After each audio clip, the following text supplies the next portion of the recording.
Bonsoir à tous, j'espère que vous allez bien. Bon, l'équipe, celle-là, ça va être le dernier vidéo de cette semaine, ok? Parce qu'en fait, moi, j'ai des problèmes, des soucis, il faut que je reste à l'hôpital. Donc, je ne veux pas trader, ok? Demain et après-demain, possiblement. Nous avons en position sur le Dow Jones. Je vais donner mon avis pour jeudi, vendredi, comme ça, vous avez un vidéo actualisé pour 12 jours, ok? Pourquoi on en sommes directement sur les annonces économiques ici? Parce qu'au fait, aujourd'hui, c'est une super journée. Pourquoi? Déjà, les IPC de l'Allemagne, ok, si les IPC, ça commence négative, vraiment, ça veut dire que c'est une grosse correction. Et c'est ça que tout le monde attend. Non.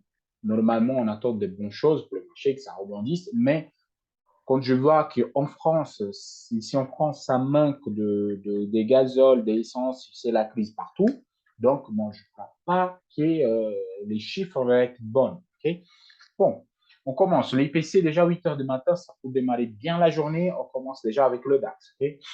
Et après, on passe sur l'IPC américain. L'IPC américain à 14h30. Donc, soyez attentifs avec les horaires, parce que les horaires, ils vont jouer beaucoup sur le trade demain ou aujourd'hui, pour quelques-unes.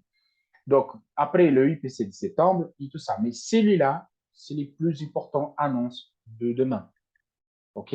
C'est le IPC à 14h30 et les stocks de, les stocks de pétrole brut. Ces annonces-là, ils vont vraiment faire bouger le marché des femmes gigantesques.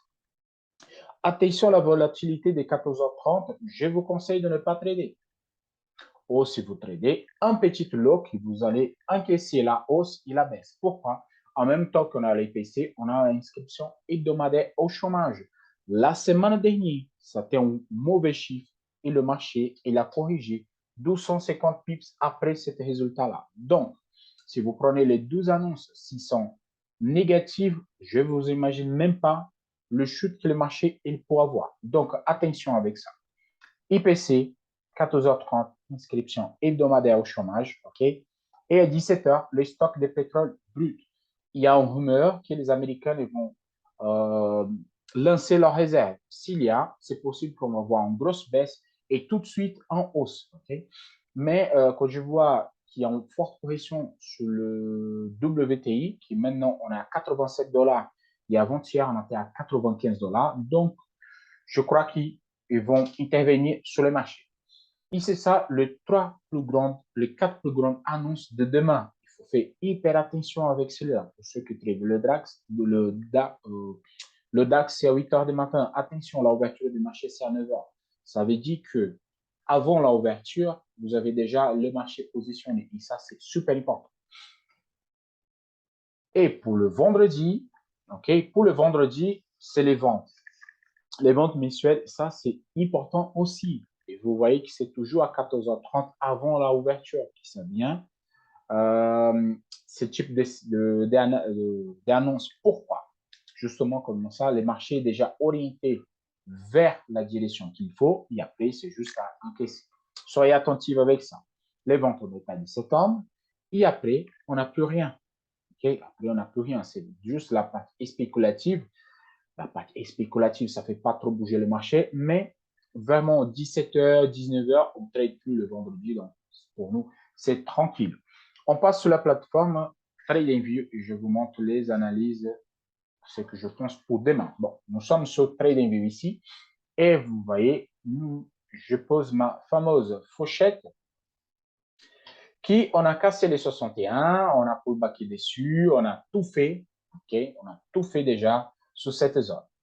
Ça fait 3 jours que le marché en pause. Okay? Ça fait un toupie, après ça fait un autre, et hier ça fait un autre. Donc maintenant, même comme ça, il est baissière. La question que nous sommes sur un support, okay? Et normalement, on ne vendre pas de support. Donc qu'est-ce que moi j'attends?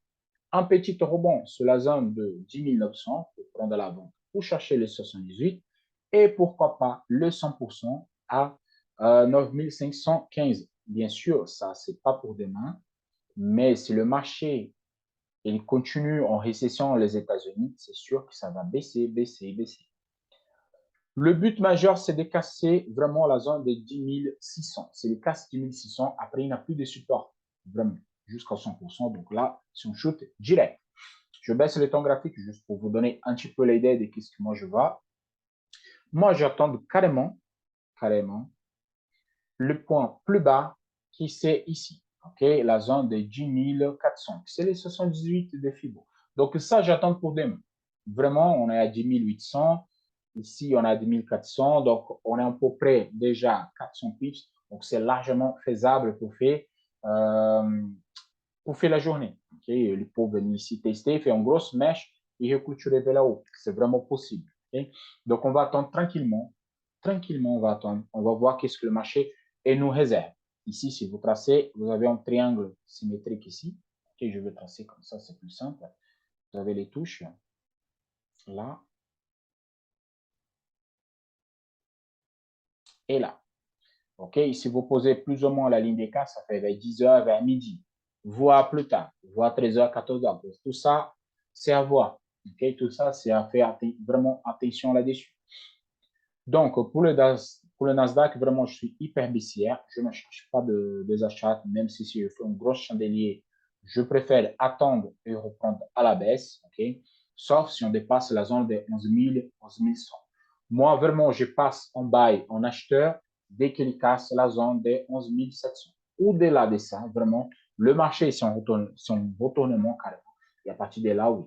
Mais tant qu'il ne touche pas la barre inférieure de ma figure ici, moi, je continue vendeur.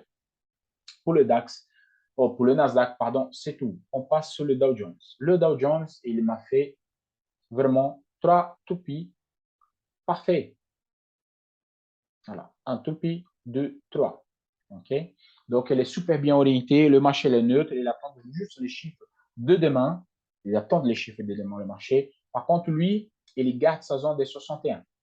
On a cassé, on a clôturé le plus bas, mais par contre, vous voyez qu'elle est collée sur le 61. Il est venu tester le 78 et nous, on était proche de 100%. Ça, c'est un Fibonacci que moi, j'ai tracé de le bas vers là haut. Je vais vous montrer sur le H1. Sur ma extension de Fibonacci, vraiment, on arrivé sur le 100% et on va prendre plus bas. Si on casse la zone de 28 600, là, il n'a plus de support jusqu'à cette grosse trade line que moi, je traçais ici sur le hebdomadaire qui prend toutes les lignes. Je vais vous montrer là. Mon objectif, c'est exactement celui-là, qui est la zone de 27 000 et 27 000. Donc, ça, c'est les zones qui, moi, vraiment, je vois que le marché peut venir chercher. Quand je passe au H1, c'est là que je vais vous montrer la partie de Fibonacci qui, moi, je tracais.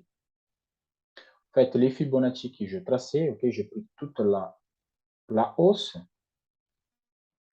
J'ai mis ma correction et là, on n'a pas arrivé au 100%. On a cassé les 61. En fait, on fait des hauts et bas, des hauts et bas. Par contre, comme on a touché la barre supérieure, on n'a pas touché la barre inférieure pour la troisième touche. Donc, c'est ça que moi, j'attends pour demain.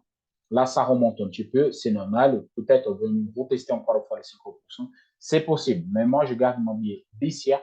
Je ne cherche pas de bail pour l'instant. Vraiment. Tant qu'on ne touche pas la zone de 28 700, 28 800 environ, je ne prends pas de bail. Donc, pour le Dow Jones, c'est tout. On va attendre jusqu'à 14 heures pour voir qu'est-ce que le marché et nos réserves. Le DAX. Le DAX, il est super bien orienté déjà. Vraiment, le DAX, il n'y a pas grand-chose à faire. Vraiment, il n'y a pas grand-chose à faire. J'ai tracé ma extension de Fibonacci. J'ai marqué point ABC. Attends, je vous montre. Point ABC. Et ça me donnait en projection des 100% qu'elle est là. Okay. Ça, je vais changer. Attends, 30 secondes.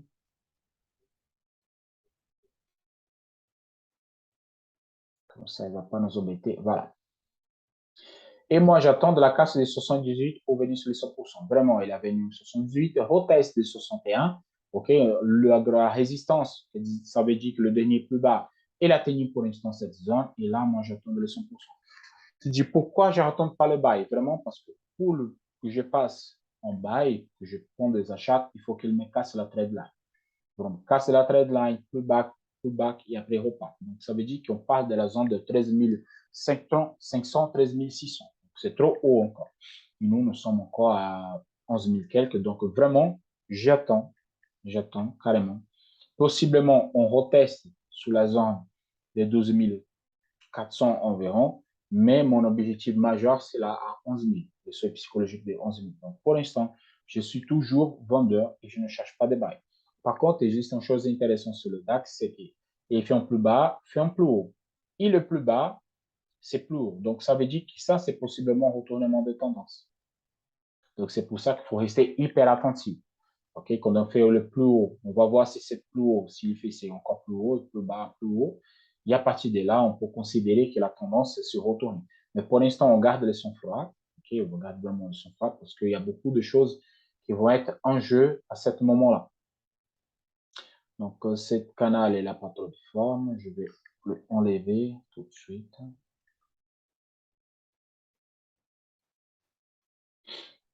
Donc là, vous voyez que ça monte, ça descend. Donc, c'est un marché neutre. Un marché neutre, on ne peut rien faire.